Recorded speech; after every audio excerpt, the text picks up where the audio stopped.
What's up, fellas? It's Juba 4. Today, I'm telling an absolute banger of a story. I wouldn't call it a banger. This is a fucking terrible story. But this is a story of when I found out my best friend at the time was a rapist, and then he tried to force me to touch his snake. I mean that literally, a snake. Not. That's not an innuendo. So, basically, to give some background, at the time I was working at this. I was working at this industrial place and this like manufacturing job, I guess you could say. I don't know. I don't want to go into too many details, but I worked there at the time, and I had got and I was working there for a good while. I was posting about it on my socials and stuff, and everybody who knew me pretty much knew I had a pretty decent job, and I was I was liking it, and it was a good time, right?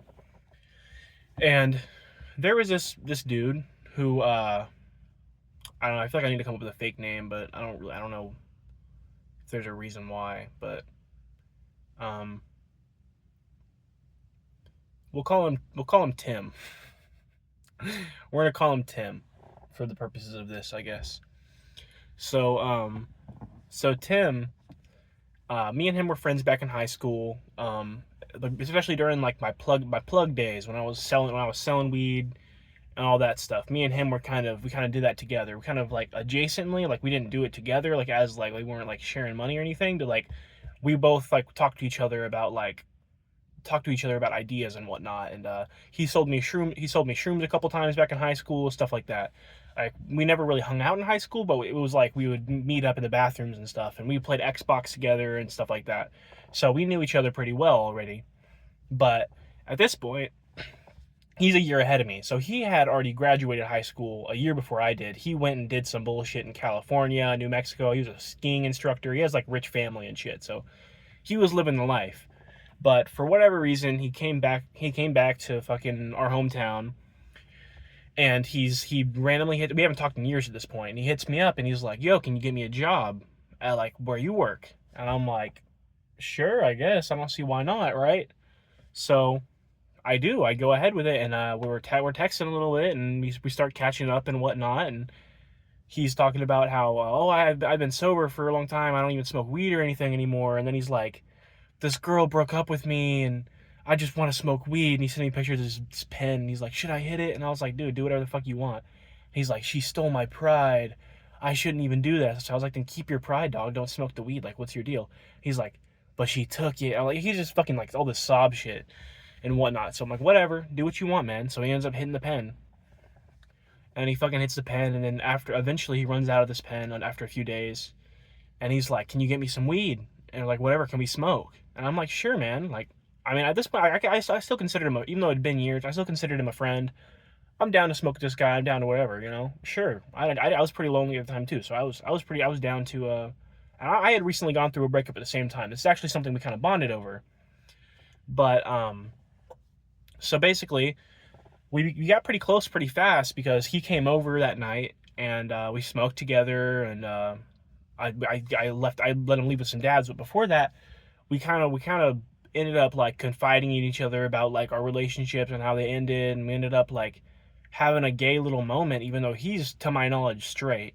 I mean, questionable. I don't know, but we ended up having a little moment where we kind of like cuddled there and like cried on each other and whatnot. And he really didn't want to leave. I kept being like, here's your dabs, like, you can go. Like, I wasn't trying to let him stay the night, and he didn't want to leave. He kept like, okay, I'm gonna go. Can I hit your pen one more time though? Can I hit your vape? Yeah, sure, man. And he'd just stand there in my doorway, and then he went out to his car, and then I was like, okay, he's finally gone. And then he comes back like a few minutes later, like, I just needed to go to the bathroom. Oh, while I'm in here, can I hit your vape again? And he just kept lingering, and eventually he fucking leaves. But I just got this feeling like this dude is just like obsessed with me. Like, this is weird as hell. And he knew I was bisexual. Like, he knew that like back in high school and everything. But it was never like a big thing because he was like not outwardly homophobic really, but like he's the type of guy like, oh, I don't swing that way. Like, but like, you do you, just don't rub it in my face. Don't rub it in my face. That type of guy. You know what I mean? Like, but like sort of homophobic, but like, you know what I mean? Like, I don't know if you know what I mean, but like those type of guys who are like, yeah, you can be gay, just don't fucking put that shit around me. Just don't put that shit in my face. Whatever. So, anyways, we get close, and it's seeming like this dude just wants me, and he's just obsessed with me. And eventually I get him a job at the place, and eventually over the next few weeks, we're just inseparable. And I didn't really I mean, I was fine with it because I considered him a friend and I liked it, but it was like he kind of just forced himself on me. Like, this dude went from basically a stranger, like a distant friend, acquaintance, like someone I hadn't talked to in years, to he was staying the night at my house or I was staying the night at his house every single night. And it was like that for a few weeks while we were working together at this job. Like, we would carpool to and from work, and then we would stay the night at one of the other's house. I even switched shifts to be on the same shift as him because I was on day shift, he was on night shift, and I switched shifts to be on the same shift as him. And we ended up, just hanging out all the time, getting really close. And we had a lot of moments where it was kind of gay, but and then he would be like, no, I don't swing that way. So it was so weird. But I still don't know how he felt. It's odd. Come to find out later, he told me, he's like, I only see dudes in a lustful way. I could never be with a guy, and I think being gay is wrong. It goes against my beliefs. I think being gay is wrong. I need to, it's wrong, but I still find guys hot. I was like, okay, whatever. But we never did anything. We never even kissed or anything like that. Literally just we cuddled, and then we would sleep in the same bed every night. But anyways, that's just some background, I guess. So we were basically inseparable. But one time we're driving home or he's driving my car, and we're leaving work, and it was night shift. We got off at 2 a.m., right? So it's 2 a.m. and I don't remember why, but we were kind of arguing on the way to his house. We were going to go sleep at his house on this night, or his grandma's house that he was staying at. And a really nice house because like I said, he's fucking got rich folks. And so he's driving my car. I forget what we were arguing about, but we're kind of arguing a little bit. And and then it went quiet for a while, and then he just randomly goes, did I ever tell you about the time I raped a bitch?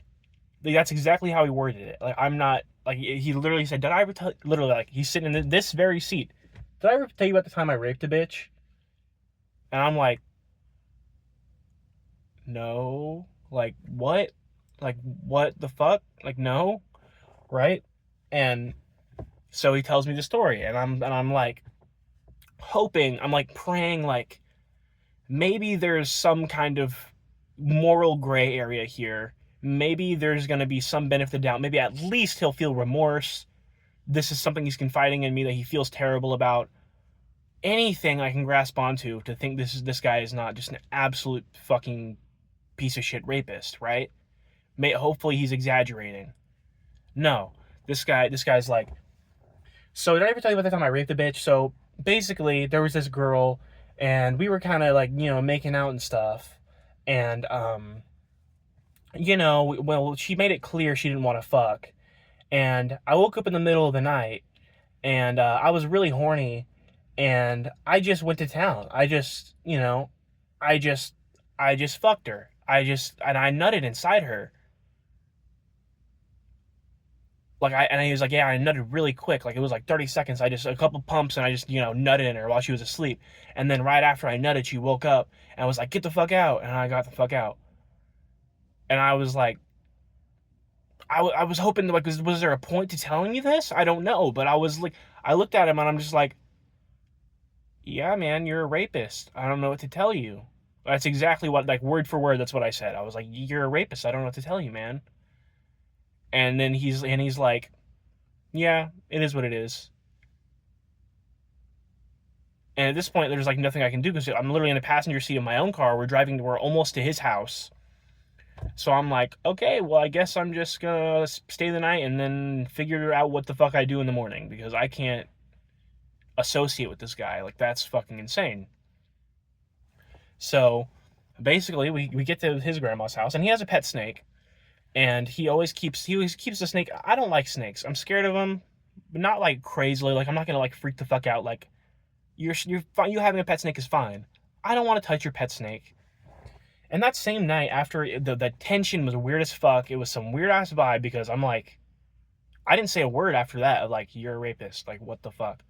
I didn't say it. So it was a weird ass vibe. And we get back to his fucking grandma's house.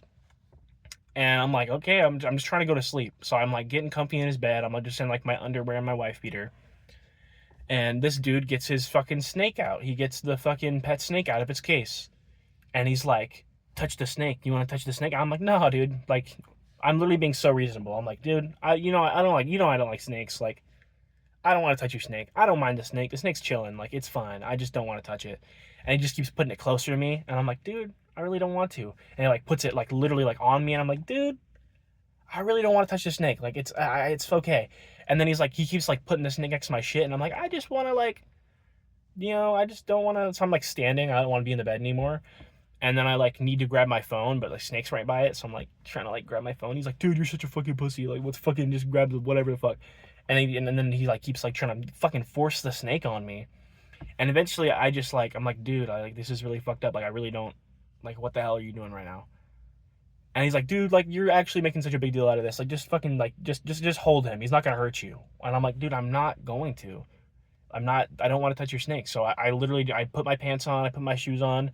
I grabbed my keys off his drawer. I didn't say a word. I just fucking walked out, drove my car home, and that was the last time I ever spoke to him. And like right a couple of days after that, he actually got fired because he got injured at work. And it was really awkward because I wouldn't really talk to him at work, even though we were working the same shift and stuff. And we were working like close by. And a couple days later, he got injured. Like he smashed his finger and it started bleeding in between like two things. And they made him take a drug test, and he failed for weed, and they fired him. And that was the last time I ever spoke to him, was that night whenever I literally just walked out and left. And it was like really it was a really weird time in my life where I got really close to this guy who had we had like a weird like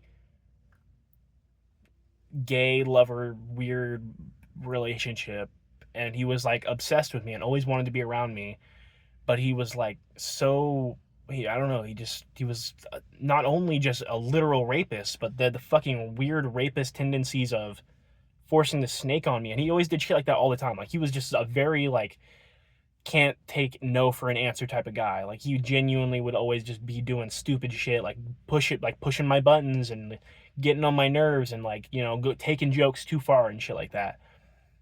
And I don't know, that was a very odd time in my life, and I just felt like I had to tell that story because it was kind of like baffling. So yeah, peace out, fellas. I don't know how to end this. That was a weird ass story, but peace out, fellas. Yeah.